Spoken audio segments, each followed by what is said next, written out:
there is evidence of a sudden appearance of instant civilizations. The commonly held view is that we came up from savage Stone Age beginnings. It was a slow but steady development to civilization. However, friends, actual discoveries show this is not so. All cultures began suddenly and fully developed. A long preliminary period is not supported by archaeology. The evidence shows no transition whatsoever between the ancient civilizations and any primitive forebears. They did not rise to their peak, they were at their peak from the beginning. So take, for example, Egypt. We all know this is a symbol of Egypt, the Sphinx here at Giza. Egypt sprang into existence suddenly, fully developed, that is, without transition from a primitive state, with a fantastic ready-made civilization. Great cities, enormous temples, pyramids of overwhelming size. Now here is a building 48 stories high, the Great Pyramid at Giza. You notice the people here on the camels. Pyramids, as I said, of overwhelming size. Colossal statues with tremendous expressive power. Luxurious tunnels and tombs, splendid streets, perfect drainage systems, and even a ready-made writing already perfected. A well-established naming system in which every pharaoh had as many as 5 names. Society was already divided at the beginning into specialist classes and a court which exhibited all the indications of well-defined precedence and form. I tell you, friends, in the remotest period of which there are records, Egypt and its sister civilizations show a level of civilization that is inexplicable. We have here Babylon. Babylon rose in the site where Sumeria had first of all risen. Sumeria appeared around the same time as Egypt, a civilization sudden, unexpected, and out of nowhere. And in the same fertile crescent we go to Baalbek. See the size of the man. Now, Baalbek conceals a mystery that may never be solved. 2 magnificent Roman temples were built upon this great existing platform, an immense prehistoric dressed platform. And those 2 temples which were built on top of this, which were the greatest in the Roman world, were dwarfed by this platform. The platform is a feat of engineering that has never been equalled in history. And here we have individual stones. Look at the size of this one here. 1 stone, 2 stories above the ground, lifted into place. This would weigh anywhere from 1,200 to 1,500 tons. Now, you notice they are raised into the building so high, and there are tunnels in the walling large enough for a train to go through. Now, even with the tools of modern technology, friends, we could not do something like this today. We could not move these building blocks intact. Our largest railway cars could hardly budge, let alone lift and carry these. It would take 3 of our largest overhead cranes, hoisting 400 tons each, to lift these, and I don't think it could be done without the stress breaking these objects. Supposing a block could be manoeuvred onto a wheeled vehicle, the enormous load would drive the wheels into the ground and grind them to pieces on the rock surface. We have here a mystery. Now, a third coincidence, we have the rising of Egypt suddenly. We have the rising of Sumeria suddenly. And a third coincidence was the sudden rise of the Indus Valley civilization about the same time. Now, here we have an aerial view of one of these cities in the Indus Valley, which is now located in Pakistani territory. These also appear to have suddenly sprung up with no clear-cut traces of having evolved from primitive beginnings. What is one to make of this? Well, yes, I know the 19th century evolution theory was developed and was foisted on us and in our education system, that man came up from the mud and he gradually rose higher and higher until he became clever as we are today. But could this be a myth? If the evidence is showing us so many surprises from the past, could it be, friends, that we have been mistaken in this theory? Could man have come down, not up, originally?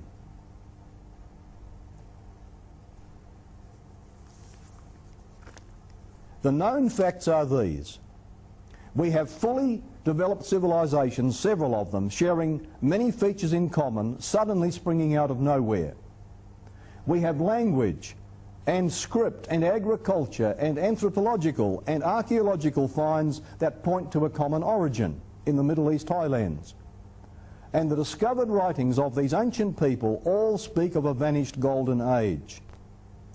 And not only that, nearly all traditions of the ancient races worldwide tell us that the biblical history is true, that man was very, very smart in the beginning.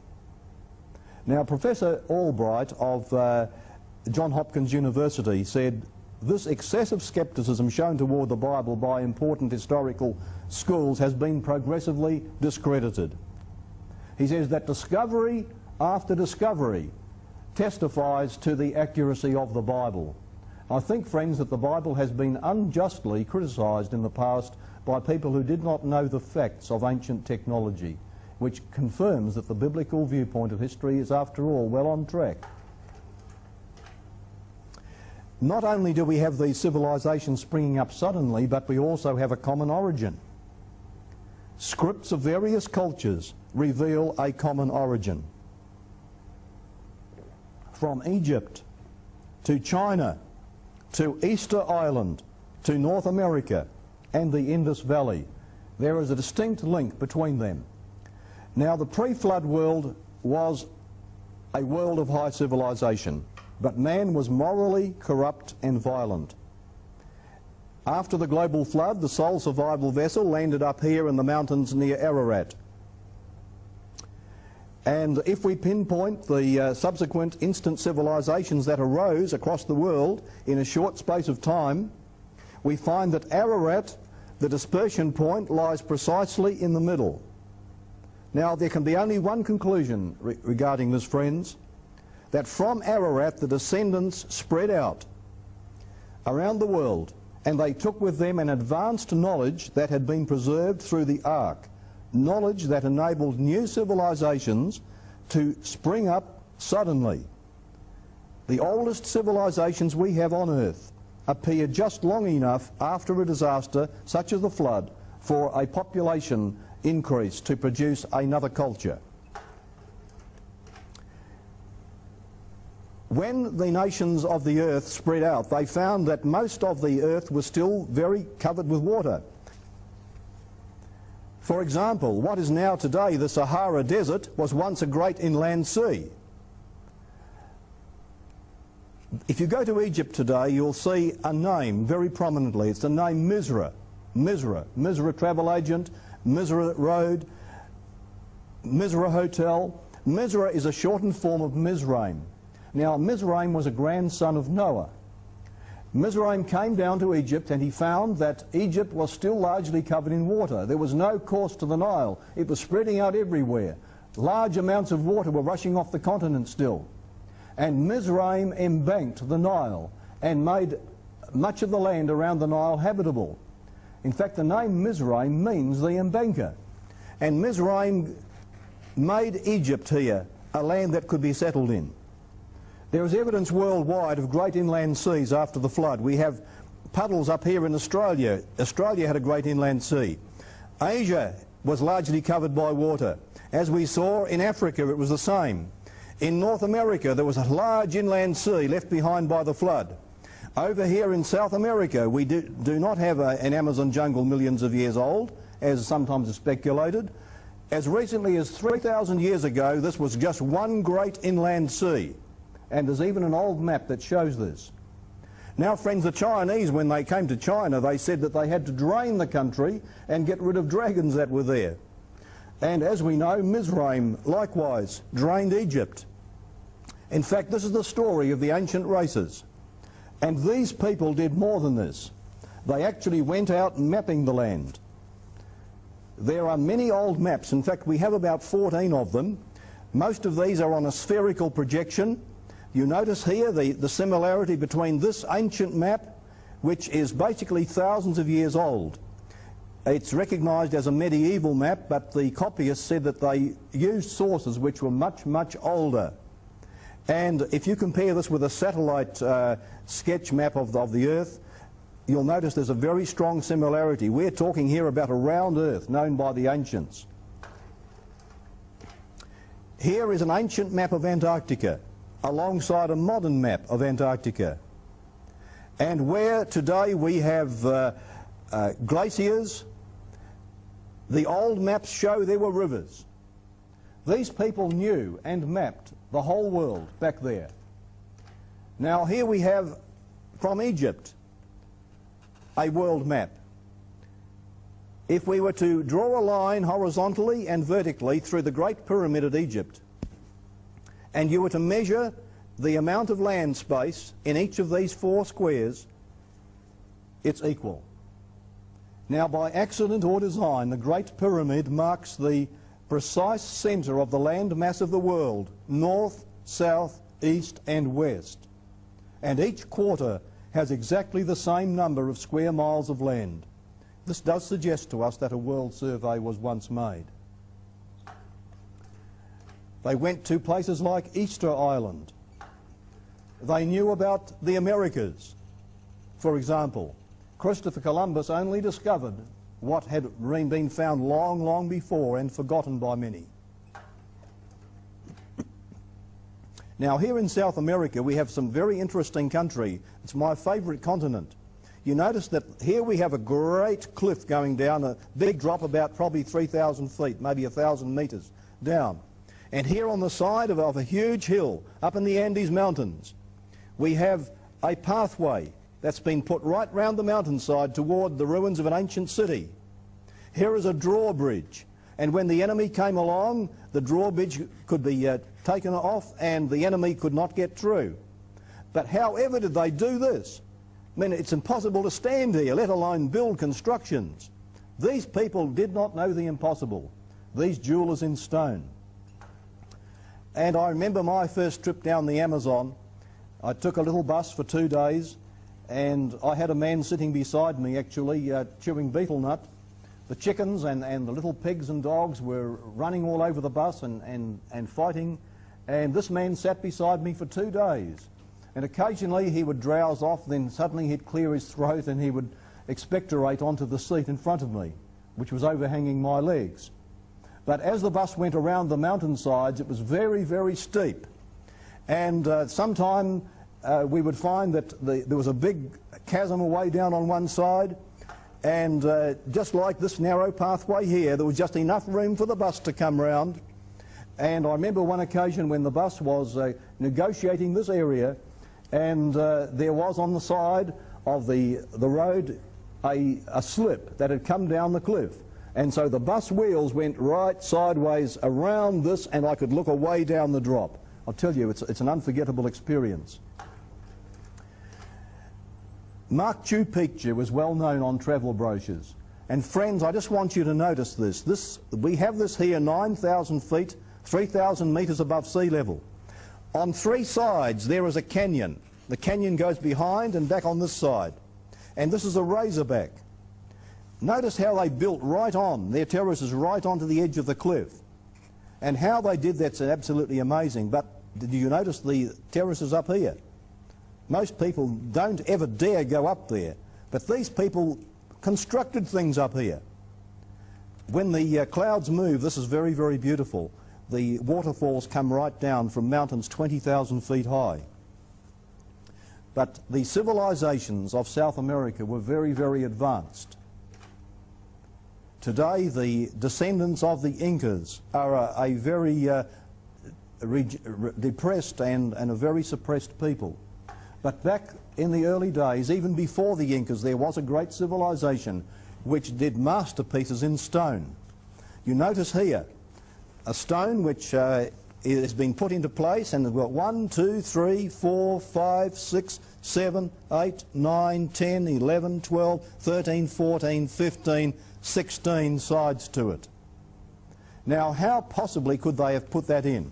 And this is not an isolated case. This was a common building method. Now, not only sideways and on top and below, but backwards behind. The stone had to fit into other stones as well. And to anyone who would suggest that this was done simply by rubbing the stones together until they fitted, let's get real about this, friends. These people were cleverer than we thought they were. Here we have the Sun Gate in Tiwanaku in Bolivia, a city which appears to have been built by giants. Absolutely amazing. Carved out of one piece of solid rock, brought from a quarry many miles away. Now here we go to China. China, if you didn't know it, has the largest man-made structure on this planet. And I'm not talking about the Great Wall of China. Here we have a pyramid. And this pyramid is larger than the Great Pyramid of Cheops. It's located 40 miles west, that's about 65 kilometres west of Sian, in Shenxi province of northwest China. It's on the old Marco Polo Silk Route. And there are 7 of these pyramids. They actually have colours on their sides. A flat top. The 4 colours on one side and another colour on the top. After all this time, the colour is still perceptible. And the Chinese say they're not going to excavate these because man is spiritually not right. And tourists are not taken here. But these have been photographed from the air at least twice. Now here's a comparison between the largest pyramid in Shenxi, which is 1,200 feet tall, and other well-known buildings like the Cheops Pyramid in Egypt, the Empire State Building in New York. Here we have the most massive building in the world. Now skeletons in Mohenjo-Daro and Harappa in the Indus Valley civilization are extremely radioactive. The ruins of these ancient Indus Valley civilizations and cities are immense. These cities, by the way, Harappa and Mohenjo-Daro, are thought to have contained 1 million people each. Practically nothing is known of their histories, except both were destroyed suddenly. And in Mohenjo-Daro, in an epicentre 150 feet wide, that's 50 metres wide, everything was crystallised, fused or melted. 150 feet from the centre, the bricks are melted on one side, indicating a blast. Ancient Indian texts speak of a city's people being given 7 days' notice to get out of the city. A clear warning of total destruction. And excavations down to the street level revealed 44 scattered skeletons, as if doom had come suddenly and they could not get out of their houses. All the skeletons were flattened to the ground. A father, mother and child were found flattened on the street, face down and still holding hands. And my friends, these skeletons, after thousands of years, are still among the most radioactive that have ever been found. As a matter of fact, they're on a par with Hiroshima and Nagasaki. 7 years after the first successful atom bomb blast in New Mexico, Dr. Oppenheimer, who was familiar with ancient Sanskrit literature, was giving a lecture at Rochester University.